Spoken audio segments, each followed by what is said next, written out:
السلام عليكم. راكم في فيديو جديد. غادي نشوف فيه الكماله ديال البيولوجي سيلولير. نشوفوا الكماله ديال الفيديو اللي الاول اللي فيه انتروداكسيون. غادي نشوف جينيراليتي على لي سيلول بصفه عامه. كنا شفنا سيلول بروكاريوت ودابا حنا وصلنا لا سيلول اوكاريوت اللي غادي نشوفها في هاد لا فيديو.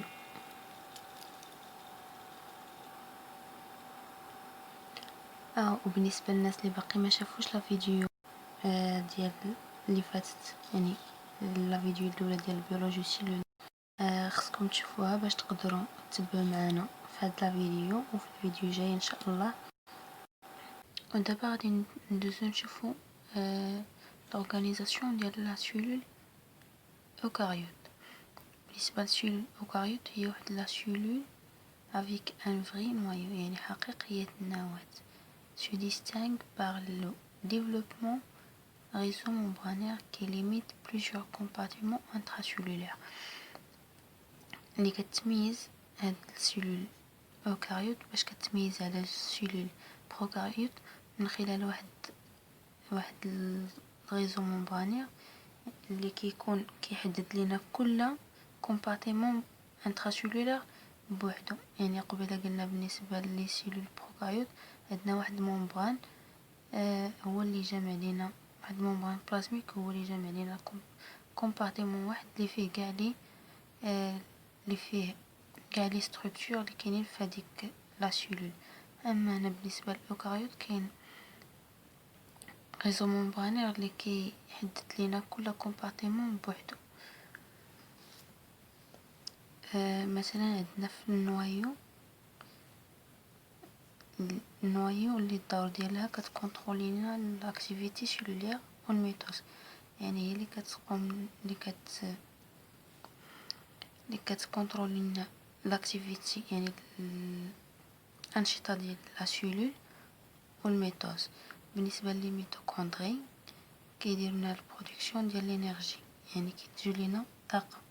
بالنسبه لهاد ار او جي كتعني لينا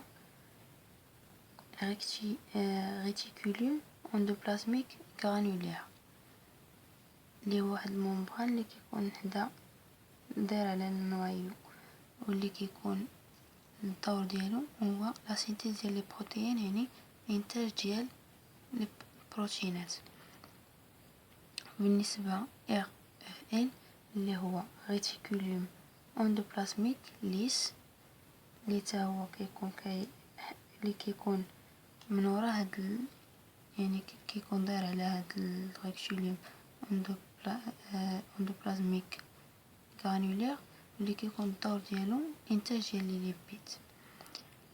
بالنسبه لاباري دكولجي كيكون الدور ديالها هو لا سينتيز ديال لي بولي ساكاريد، يعني كتنتج لينا لي بولي ساكاريد. اما بالنسبه لي زوزوم اللي كيتكلفوا لينا بالديجيستيون سيلولير، يعني الهضم الخلوي.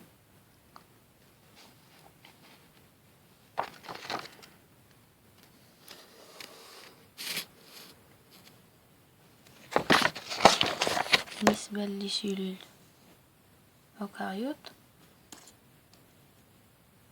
بالاضافه لهاد لي ستركتور اللي شفنا من قبل، كتميز لينا انها عندها واحد السيتو سكوليت اللي كيكون مكون من لي ميكروفيلامون ولي ميكرو تيوبول.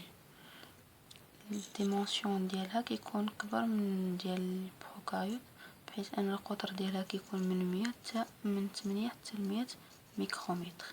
دابا غادي نشوفوا اكزامبل ديال واحد لا سيلول اوكاريوت انيمال وواحده اخرى فيجيتال. غادي نبداو بلا سيلول اوكاريوت انيمال اللي غادي نشوفوا الشكل ديالها داير بحال هكذا، يعني ما كتكونش عندها واحد الشكل محدد كيف ما نشوفوا عند الفيجيتال. كتكون لا نوايو هنايا في الوسط، من بعدا كاين هاد الريتيكولوم اندوبلازميك غرانولير، من بعدو كاين ريتيكولوم اندوبلازميك ليس، هنا عندنا لاباغاي دو غولجي، هنا عندنا لي ريبوزوم اللي غتلقاوهم في بلايص اخرين، وعندنا الميتوكوندري، عندنا لا برا كاع الممبران بلازميك. عندنا هنا بالنسبة لي فلاجيل و لي زوزوم و لي سونتريول كيكونوش عند اغلبية ديال لي سيلول فيجيتال، يعني قليل فاش كنلقاوهم في لي سيلول فيجيتال، هنايا كنلقاوهم عند لي سيلول انيمال.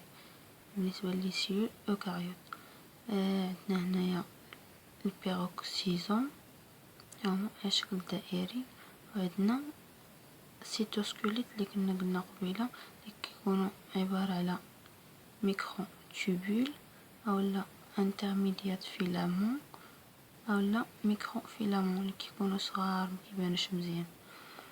هادشي بالنسبة لا سيلول اوكاريوت انيمال.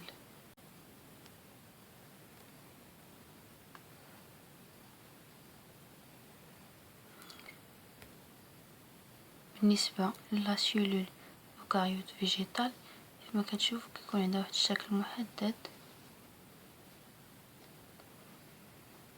شفتوا كيكون عندها واحد الجدار هو اللي كيخليها بحال هاد الشكل هذا.